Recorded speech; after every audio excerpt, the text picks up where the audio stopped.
వీక్షకులందరికీ నమస్కారం. జనవరి నెల 15వ తారీఖు మకర సంక్రమణం. అది పుణ్యకాలం. సూర్యుడు తన యొక్క దక్షిణ దిక్కు సంచారాన్ని వదిలిపెట్టి మరలా ఉత్తరానికి సంచారం చేసేటువంటి పరమ పవిత్రమైనటువంటి కాలం. ఆ సూర్యుని యొక్క మార్పు ద్వారా ద్వాదశ రాశులపై ఆ రవి యొక్క మార్పు ప్రస్ఫుటమైనటువంటి ప్రభావాన్ని చూపెడుతూ ఉంటుంది. ప్రత్యేకించి ఆత్మశత్రోత్సాహ వన పర్వతాది పితృకారకో సూర్య అన్నారు. అంటే ఈ సూర్యుడే మన కాల గణనకి, పంచాంగములకి, దినములకి, నక్షత్రములకి, గ్రహాలకి కూడా వీటన్నిటికీ కూడా ఆయన అధిపతి. ఆయన ఆధీనంలోనే సృష్టి నడుస్తూ ఉన్నది. అందుకనే ఆయన్ని ప్రత్యక్ష నారాయణుడు అన్నారు. సూర్యుడు లేకపోతే ఏమీ లేదు. మరి అటువంటి సూర్యుని యొక్క మార్పు ద్వారా ద్వాదశ రాశులు ఏ విధంగా ప్రభావాన్ని చెందుతూ ఉన్నాయి, ఏ విధమైనటువంటి ఫలితాలు. ఎందుకంటే సూర్యుని యొక్క మార్పు మాసం మాసార్ధత కుజ బుధ శుక్ర రవిర్మాసం అన్నది శాస్త్రం. అంటే ఒక నెల రోజుల పాటు రవి యొక్క ప్రభావం ఉంటుంది. రోజుకి 1 డిగ్రీ చొప్పున రవి సంచరిస్తూ ఉంటారు ప్రతి రాశి యందు కూడా. రాశికి 30 డిగ్రీలు ఉంటే రోజుకు 1 డిగ్రీ చొప్పున 30 రోజుల పాటు ఒక రాశిలో సంచారం చేస్తారు.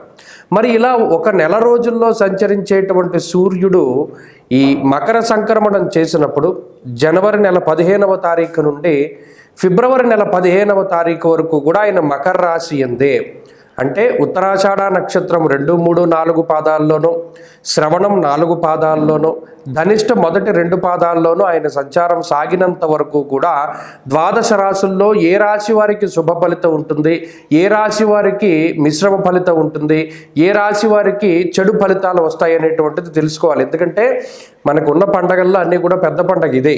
మరి ఆ పండగ సమయంలో మరి మనకి ఏమి కలిసి వస్తుంది రవి యొక్క మార్పు ద్వారా అనేటువంటి విషయాల్ని ఈ కార్యక్రమం ద్వారా కూలంకషంగా తెలుసుకుందాం. ముఖ్యంగా కుంభరాశి యొక్క స్థితిగతులను పరిశీలనం చేస్తే కుంభరాశి వారికి మకర సంక్రమణం లగాయితూ రవి యొక్క వ్యయస్థాన స్థితి ప్రారంభమవుతుంది. ద్వాదశాష్టమ జన్మస్థ శనియర్ కంగారక గురువు అన్నారు. ఇక్కడ 12వ స్థానమందు క్రూరగ్రహాలు ఎప్పుడైతే పడతాయో, రవి 12వ స్థానమందు ఉంటారో అది స్వస్థాన నాశనం చైవ బంధురోగో ధనక్షయం, అనగా స్థానాన్ని మార్పు చెందించేటువంటి గ్రహంగా ఉంటారు. అంతేకాకుండా కొంత అనుకున్నటువంటి పనుల్లో ఆటంకాలను సృష్టించడం, అనారోగ్య సమస్యలకి కారణం అవడం, కొన్ని సందర్భాల్లో అతి ఖర్చులకి కారణమవుతూ ఉండడం ఇత్యాది అంశాలన్నీ కూడా రవి యొక్క మార్పు ద్వారా జరుగుతాయి. అంతేకాకుండా అప్పటి వరకు ఎవరైతే మనకి మిత్రులుగా ఉన్నారో ఆ మిత్రులందరూ కూడా కొంత వ్యతిరేకంగా మారుతూ ఉంటారు. కొంత మీకు అనుకూలించకపోవడం, వారు మీకు సహకరించకపోవడం, అలా కాకుండా ఇంకా మీరు ఎవరినైతే నమ్ముకుని ఒక పని ప్రారంభం చేశారో వారు ఆకస్మికంగా మధ్యలో మిమ్మల్ని వదిలిపెట్టి వెళ్ళిపోవడం ఇత్యాది అంశాలన్నీ దీనివల్ల జరుగుతాయి. అందువల్లనే ఈ వ్యయంలో రవి సంచారం చేసేటప్పుడు నిలకడ అనేటువంటిది ఉండదు. ఎక్కువగా ఒక ప్రాంతం నుండి వేరే ప్రాంతానికి కుటుంబానికి దూరంగా వెళ్ళవలసి రావడం కానీ, అనవసరమైన ప్రయాణాలు చేయడం కానీ, అనవసరమైన ఖర్చు కానీ, అలాగే శరీరంలో కొంత సత్తువ తగ్గిపోతూ ఉంటుంది. ఇటువంటి వాటికి నీరసము, ఇటువంటి వాటికి కూడా రవి కారణం. అలాగే ఎముకలకి సంబంధించినటువంటి ఇబ్బందులకి కూడా రవి కారణమవుతారు. ఈ విషయాలను దృష్టిలో పెట్టుకొని ఆ బలాన్ని పెంపొందించుకోవడానికే కుంభరాశి వారు ప్రయత్నం చేయాలి. అనగా ఆదివారం నాడు గోధుమలు దానం చేయడం, సూర్యాష్టకాన్ని పఠిస్తూ ఉండడం, దానిలో చెప్పినటువంటి విధానంగా అనగా శని ఆదివారాలు మధ్యమాంసాలని నిషేధించుకుంటూ వెళ్ళడం ఇత్యాది అంశాలు కుంభరాశికి కలిసి వస్తాయి. అలాగే ఎరుపు రంగు వర్ణానికి, అంటే ఆ ఎరుపు వర్ణానికి కొంత దూరంగా ఉండడం, ప్రత్యేకించి ఉదయంలో సూర్యుడికి అర్ఘ్యాన్ని ఇస్తూ ఉండడం లాంటి అంశాలు కూడా కుంభరాశి వారు చేస్తూ ఉండాలి.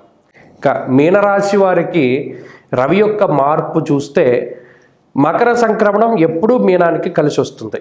ముఖ్యంగా లాభస్థాన స్థిత రవి లాభస్థానంలో ఉండడం చాలా గొప్ప విషయం. అది ముహూర్తాలకైనా లేకపోతేనేమో ఈ జాతకాదులకైనా గోచారానికైనా ఉపచయ స్థానమందు రవి యొక్క సంచారం, అందులో లాభమందు పూర్ణమైనటువంటి శుభ ఫలితాన్ని మనం ఆశించవచ్చును.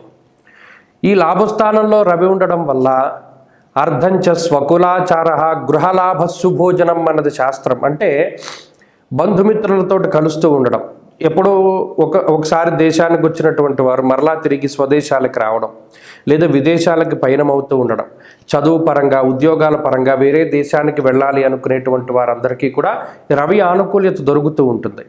అంతేకాకుండా ఇంట్లో ఏదైనా శుభ కార్యక్రమాలు జరగవలసి ఉన్నా, లేదా బంధుమిత్రులతోటి ఒక చోట కూడుకునే పంక్తి భోజనాలు చేయాలి అన్నా, ఇటువంటి వాటన్నిటికీ కూడా రవి అనుకూలిస్తూ ఉంటారు.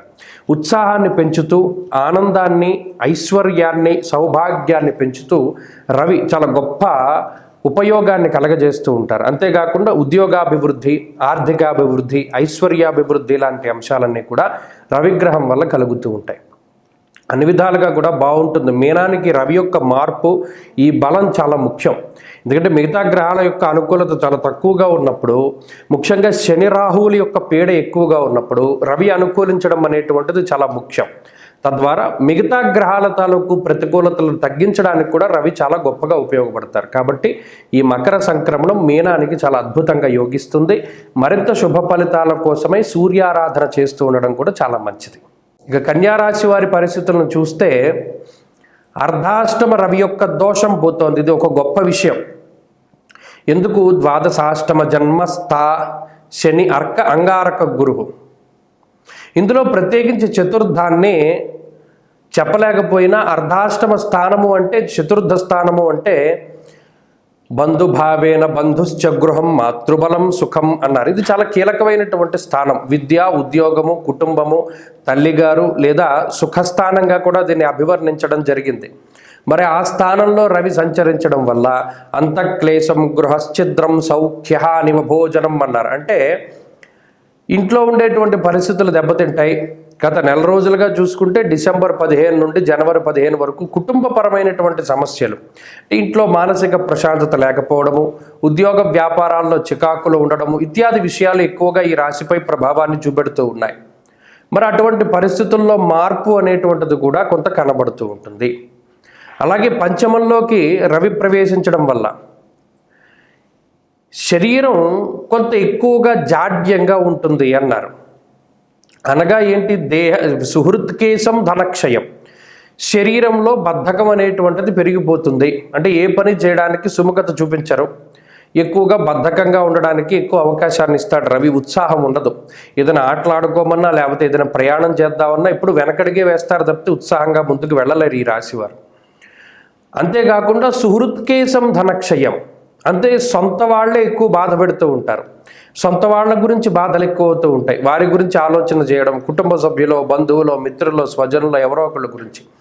ఇలా ఏంటి అంటే ఈ రవి యొక్క మార్పు ద్వారా మానసికమైనటువంటి సంఘర్షణ ఉంటుంది. అయితే ఇందాక చెప్పుకున్నట్టు అర్ధాష్టమ స్థానం నుండి కొంత బయటపడ్డారు కాబట్టి చాలా వరకు కుటుంబ సమస్యలు తగ్గుతాయి. కానీ పంచమం కూడా అంత మంచిది కాదు కాబట్టి అది పుత్రమిత్ర కళత్రాదులకి సంబంధించినటువంటి ఆలోచనలు ఎక్కువగా ఉంటాయని దృష్టిలో పెట్టుకోవాలి. కాబట్టి ఇది మిశ్రమమైనటువంటి స్థితి కన్యారాశి వారికి.